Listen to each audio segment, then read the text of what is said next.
Hey, it's Asania, baby. Hey, it's Deshaun, baby. And it's a light bulb moment. Hell yeah. It's a motivational podcast. Show is. Mm-hmm. Is it? It is. Mm-hmm. Y'all check it out. Check it out.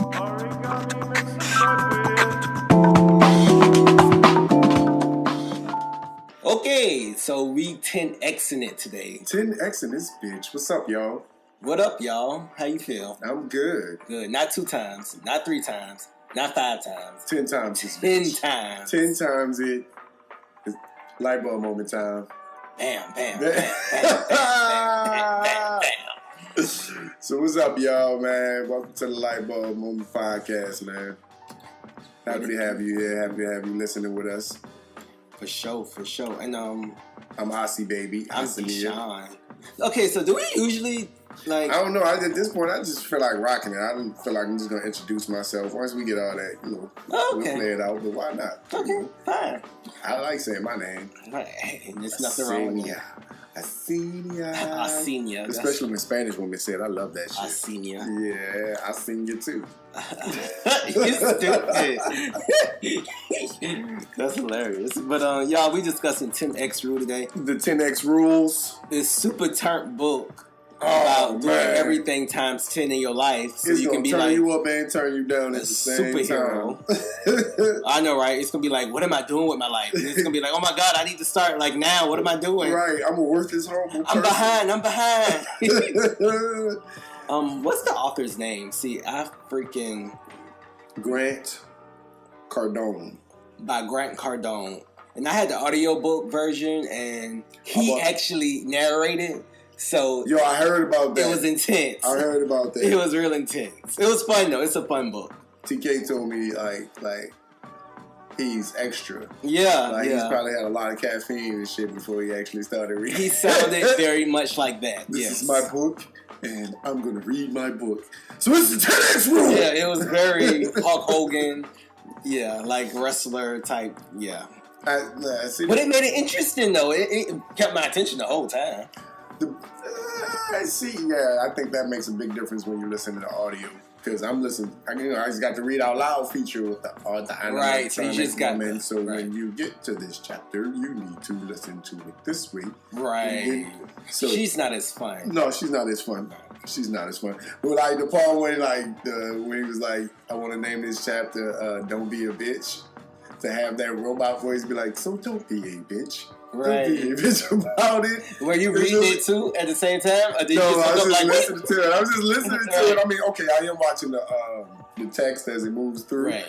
But at the same time, just like having it called you a bitch was kind of funny. Right. Thought it was straight comedy. But the book is like, man, you really gonna question what you've been doing with yourself. Yeah. What you've been running with, the kind of energy you put into stuff, the amount of effort. If you're not putting in 10 times the effort that is required or that everybody else is putting in, then you're not going to succeed. That's basically what this book said. Right. And I like how he said that when you do it 10 times, you're making up for everything that can happen. That can go wrong. Like, far as whatever might can go wrong in whatever industry you're in. Far as, I don't know, weather or the economy or something may happen to someone's family, because everything is, not going to go as planned in your life just because that's how life is. True. So when you do it 10 times, it's like you're making up for what might go wrong. You're giving an account for stuff that you can't take in, that most people don't take into consideration. Right. Or things that they don't think, which is crazy. When we started our first business 4 years ago, there was a lot of stuff that we didn't take into consideration. We didn't take into consideration marketing, timing, budgeting. It was just a lot that we didn't give account for that later on came to bite us in our tail. You know what I'm saying? Like, you think when you're doing this and you're trying to run a business, this is why there are so many different parts and cogs within running a business that help it run correctly. Mm-hmm. You take that stuff in consideration. Right, because I guess everything is a lie. You take it for granted. Yeah, most things that you plan and that you're trying to make like a project or something is usually a lot more to it than you think it is. Right. So, but I also think like that's where where we fail as a society. Like we always looking for the easy route. Nobody wants to really, like, you don't see the work and the grind that's put into most people's fruit. You know what I'm saying? Right. You don't see how many times they failed. No, you don't see how many times they fail. You don't see how many times they've been told no. Right. You don't see how many album, like, for instance, a dude putting out a rap CD that you think is an overnight success. We don't see how many times he was in the studio rewriting tracks. How many books of rhymes that he may have. Songs that never make it. Right, and then nowadays with the internet, since Insta fame exists and truly exists. Like it happens. It happens. Right. Now we take that for granted even more. Like, oh snap! All you got to do is go out and on some form of social media, do something that goes viral. Everybody's trying to get that viral. Everybody's trying to find Everybody's trying to find that one viral thing, and that's not the case.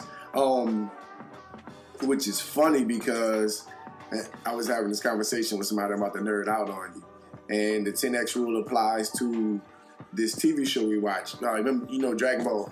Dragon Ball Z? Yeah. Mm-hmm. So the main character, Goku. Mm-hmm. Naturally, no talent. He was the weakest one of his kind. Right.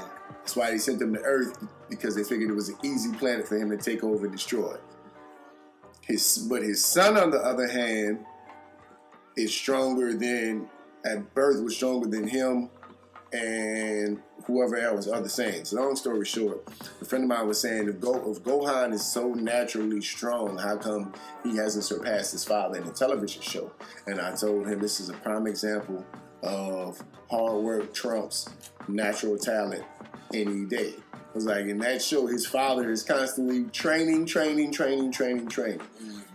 Even though Gohan had the natural talent, he does not put in the same level of work and effort that his father puts in. Right. And I really starting to understand, like, the hard work aspect. You know what I'm saying? Like, grind, you got to put it in. You got to put in that time. You got to put in that effort, I would even say a hard worker is harder to find than someone who's talented. Everybody's talented. True. To me. But somebody's going to get up and put in that work and grind out with you. Go find somebody who's talented and a hard worker. That's a beast right there, Shit, that's a gem. You might want to lock that shit in a jar and like, hope it don't never go anywhere. Special soul right get there. That shit. But it reminds me of also in basketball, like a Chris Paul, who's short, quote unquote, in basketball terms. Right. But he's still like really good. So he probably had to be really, really good because he's not like 6'6" or some shit like that. Right. The shorter people in basketball probably have to be a little bit better because they already aren't really getting paid attention to like that because they usually go for tall guys. So that's how Michael Jordan really... He like 6'6". No, Michael Jordan got shot down. Oh, yeah. When he first started trying to play ball, his first college coach told him he wasn't... It was either his high school or his college coach. Right. Told him it wasn't good enough.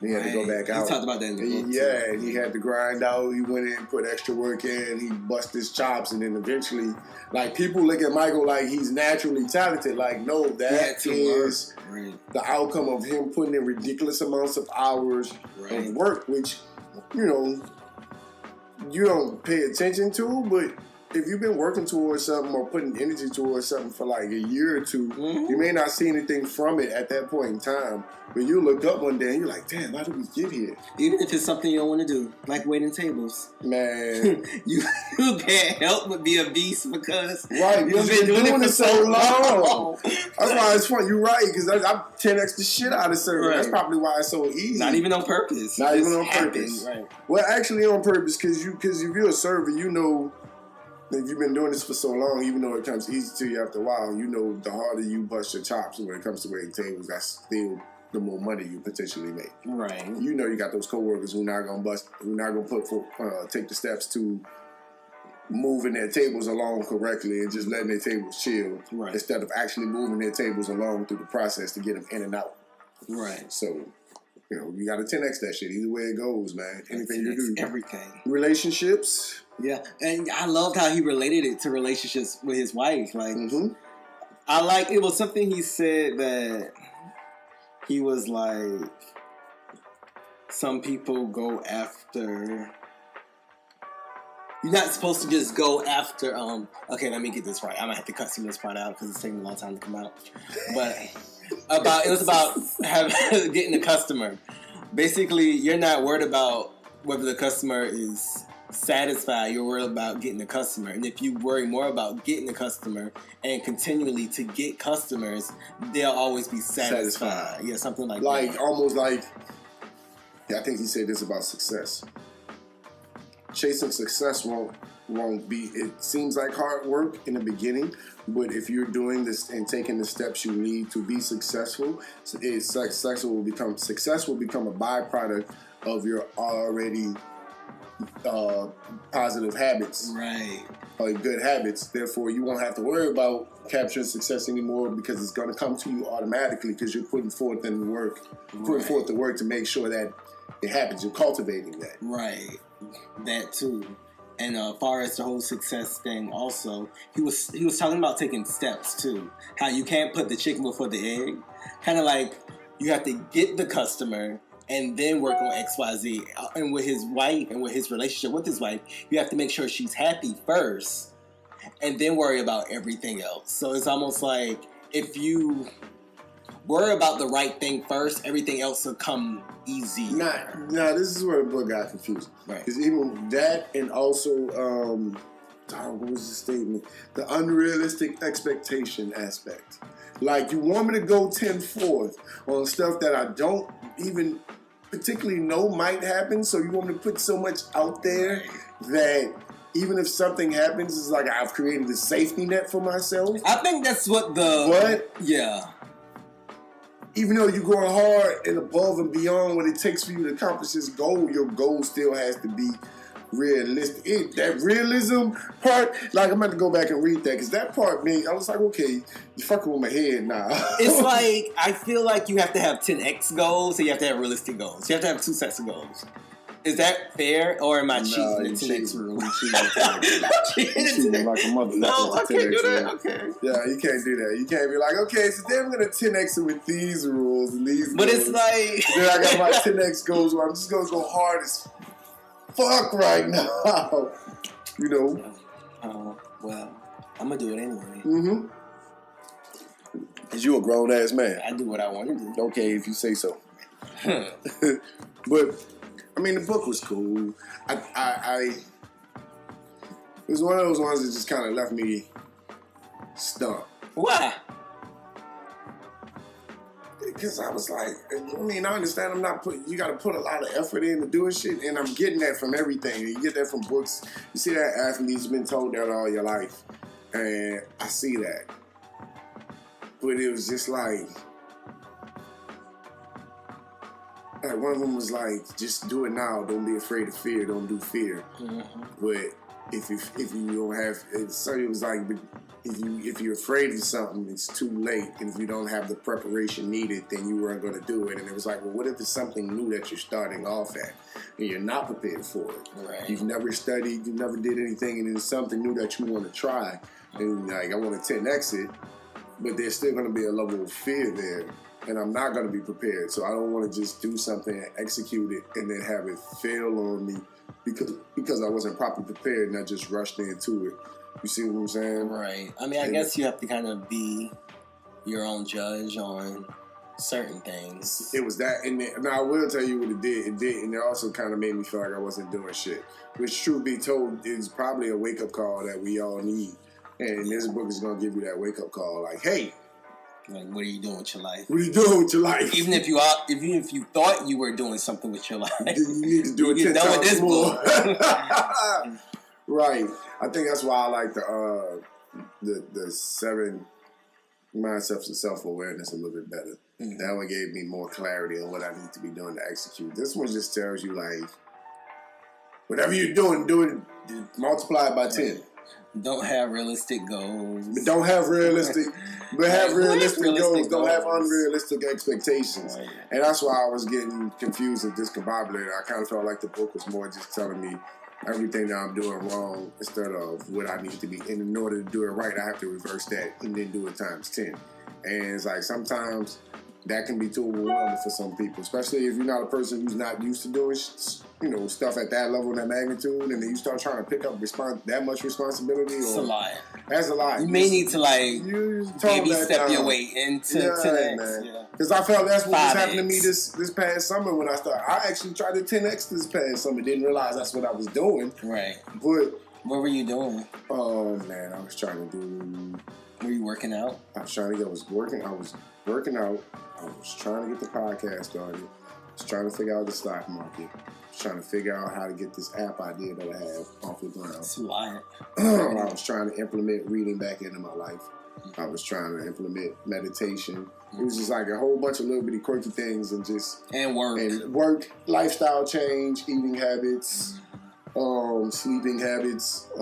That's a lot of changing at one time. Yeah, and it became too overwhelming. And I was 10X in my life. Right, you only got so much life now. You can't just 10X. Yeah, man, I was running out of time and energy, so I kind of feel like I know what he's saying, and he's making some real good points. But at the same time, it can become too overwhelming if you're doing too much at one time. Right. And this book makes you feel like you're never doing enough. Yeah. I feel like sometimes you need a book like this, though. Because I think naturally we're humans, so we're going to be realistic. But you need that book that just kind of is over the top and kind of just motivates you and gives you that jolt of life. You know what I'm saying? Yeah, it did. It made me want to do more. I mean... I'm not about to wake up tomorrow and run 10 miles. No. You know. No, but you'll get up and tomorrow maybe want to run a mile. Right. And start with that. And I think that's what y'all was supposed to get from the book. Like, you can't get up and go 1,000%. Find your happy medium, find your happy space, start there, work within that realm, learn what you can, implement what you can, and then take it from there and keep moving forward. Right. I like when he said, don't worry about what you can't do, worry about what you can do. I don't know. That just stuck out to me. See, and I think that's why. See, this is where we mess up. Sometimes we're trying to do too much at one time for ourselves, and we don't know how to outsource certain stuff. You ain't supposed to do everything. No. That's so true. But it just depends on what you're trying to get done. Like when it comes to starting your business, man, yeah, you want to get it off your ground yourself and you want to be your own businessman. Sometimes you might not have to reach out to somebody who has more knowledge on the situation. Most definitely. And get that stuff resolved. So it's all good. Right. I mean, you probably going to need somebody to do something else because you don't know everything. It's somebody who knows something better than you, I think. With any other points of the book, this one was kind of left me... Yeah. You ain't liked it? I liked it. I'm not saying I didn't like it. Oh. I think it was necessary, but it didn't leave me in awe. Because I feel like I've heard this in a couple other books. I have to. It definitely wasn't a new thing. And not even just books, but just in general. But I feel like it's something that I could hear again. You know what I mean? Almost like someone telling you something good about yourself. Of course, I already know that, but to hear it again is, I like hearing stuff again. Yeah, see, so you like the drill sergeant effect. I kind of felt like it was a drill sergeant moping the same thing, like get up and do something, get up and do something, get up and do something, get up and do something. Yeah. Get up and do something. You don't like being told what to do. You know what? Maybe that's what it is. You know what? Yeah. Damn, Sean. Is that what it is? I do have a problem with authority. So, yeah. So you have a book yelling at you like that. So, I do have a problem with authority. Oh. Yeah, that's probably the reason I had a hard time playing sports and shit like that. That was one of my issues in school. Damn. Somebody yelling, so hey, maybe I need to hear that. Get up and do it, get up and do it, get up and do it. In that voice, too. Drill sergeant, you boy. Right. But yeah, it was cool, though. So how would you rate it? On a scale of 1 to 5. I'll give it a 4. You give it a 4? Mm-hmm. I'll give it a 4. I'll take away 1 star because sometimes it was just a little unrealistic. Right. Like what? Yeah. I think it was, for what they were trying to convey, I think it was too long of a read for what they were trying to convey. I can see that. Touch on so many points that it just became long and overwhelming. When I saw how many chapters it was, I was like, wow. Yeah, it's like, what, 20-something chapters? Right. Yeah. It's like, okay, this is a lot. Yeah. Because they never really tell you what the rule is. I guess the rule is just to do it times 10 times 10, right. And that's what they just keep pushing the whole time. That's what was getting to me. It's like if I hear him say 10x, if I hear him say 10x one more time, you know what? Maybe I need to listen to him talk about read his book. Then maybe it'll be a different outcome. But I expected it to be intense because it's called 10 times. I mean, if it was going to be, smooth and mellow, I would be like, what? So on a different note, how you been coming out with your master key system? Master key is cool. How you been coming out with your meditation? Or you're sitting still? It's easy for me to sit still. It's hard for my mind to sit still. So yeah, that was deep. No, it wasn't. I know. Shut up. It's easy for me to sit still. How do you make? Okay, so explain to people what you mean by it's hard for you to make your mind sit still. My mind likes to go off and do different places. I still haven't even grasped the fact of not thinking at all. You get better at it. It's like, but how do you just not think? And this time he was like, now not thinking, relax. I was like, oh, okay. For me, what I've learned is, okay, if I sit there, and again, I do mine with my eyes closed, so there are no external distractions. And I may hear sounds and noise, but I just let that bleed into my thought process. So what are you thinking about when you're not thinking? I am focusing on a particular place in my body. So I'm focusing on the root chakra, because that's why I appreciated the 7, like I told you, I appreciated the 7 mindsets of self-awareness, because it showed me what my 7 chakras are.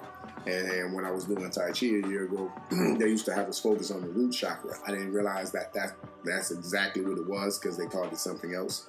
But I focused on my root chakra, and then from there, in the Tai Chi class, he used to express trying to use your third eye and connect that with your root chakra. It sounded real complicated back in the day.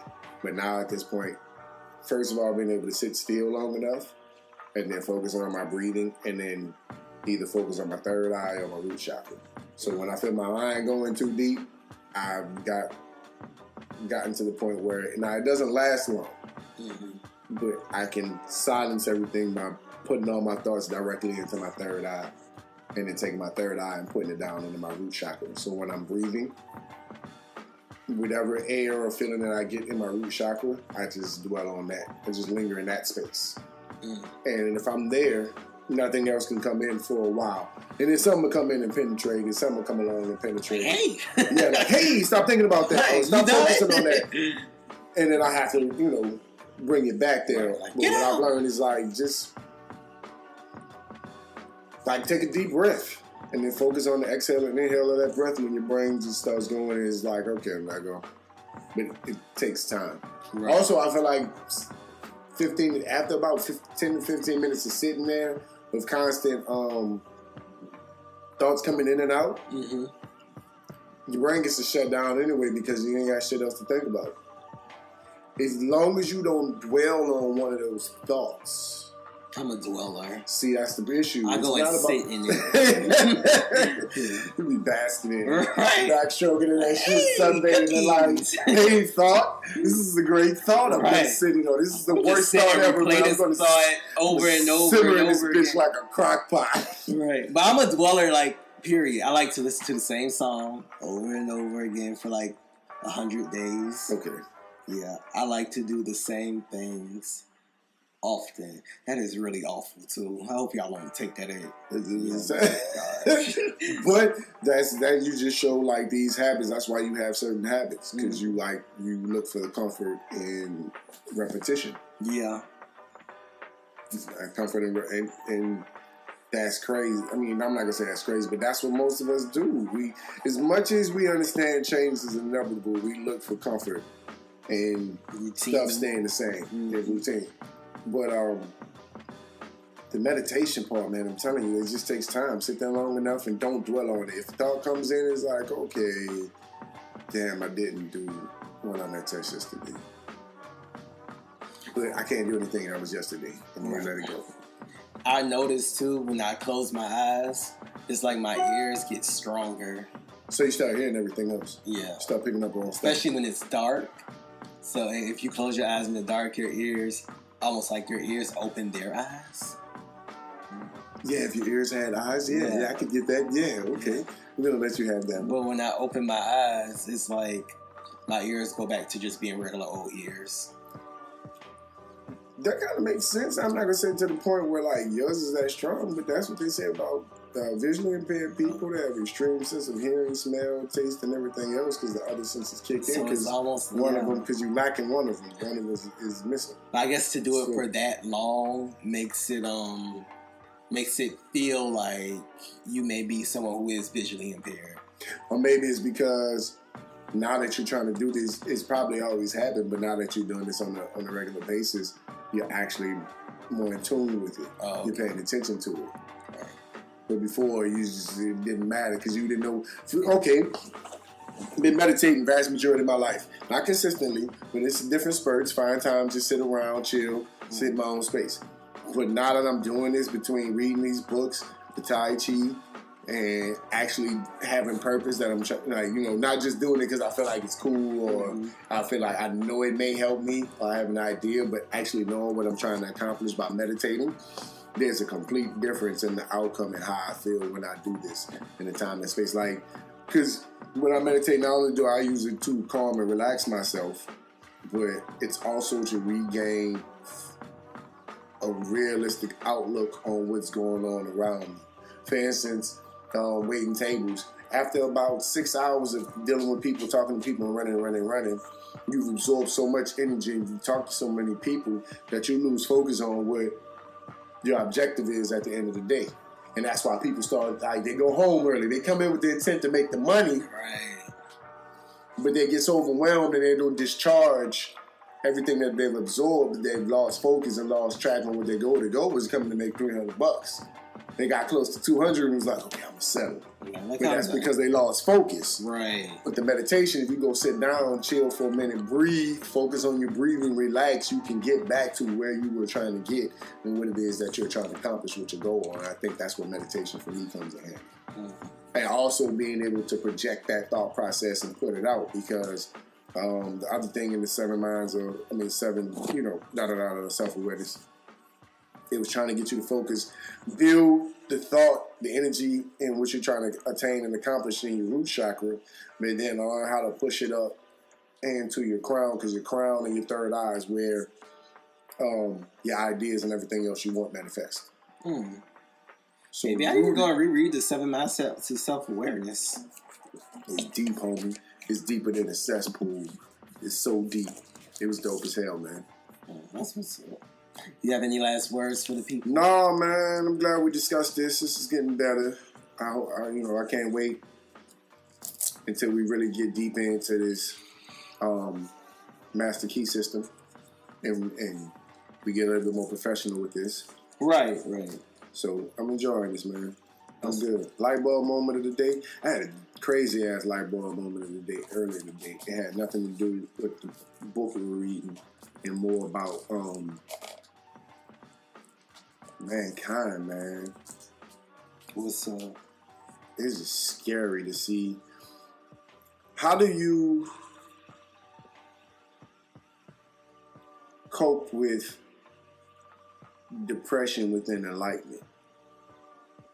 Meaning, the more you become enlightened and the more you get to see, you open your eyes to stuff going on around you, how do you not let that affect you mentally and bring you in a state of, like, for instance,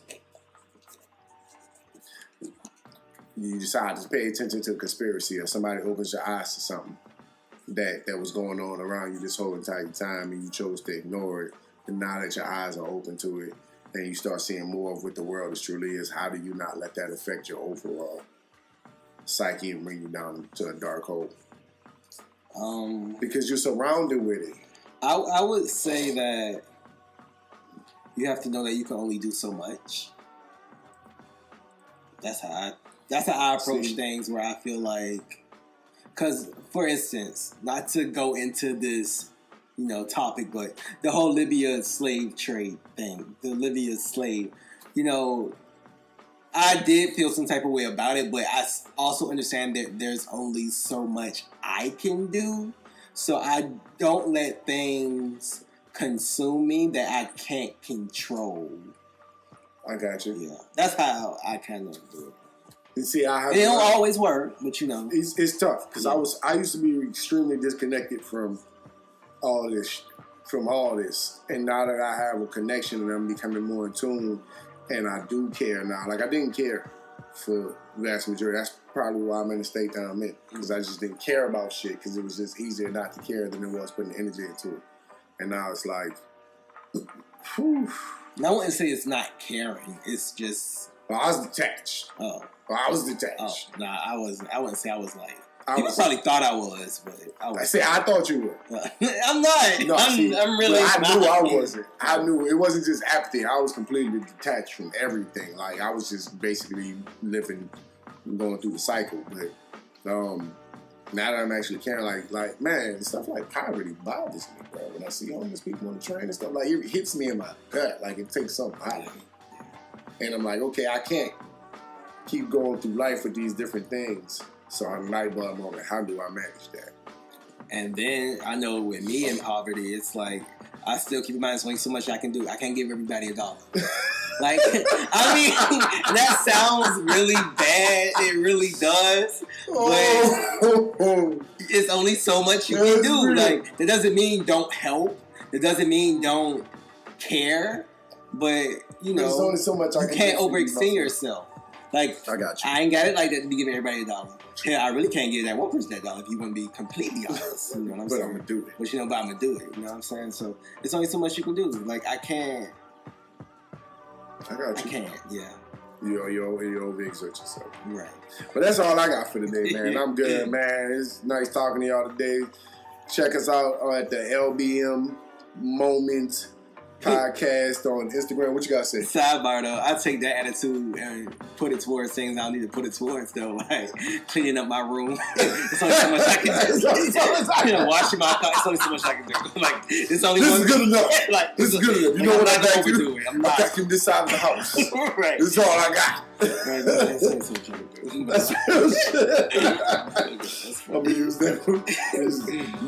You know what? I'm tired of this relationship. There's so much I can do. I've done all I can do. Shit. Oh man. But yeah, y'all follow us at LBM Podcast. I'm on Asamia 17 Instagram, Snapchat. Got me Asamia Taylor at Facebook. You dig? Just check us out, man. We appreciate the love and support. And Keyshawn, you're on. Peace out. Peace out.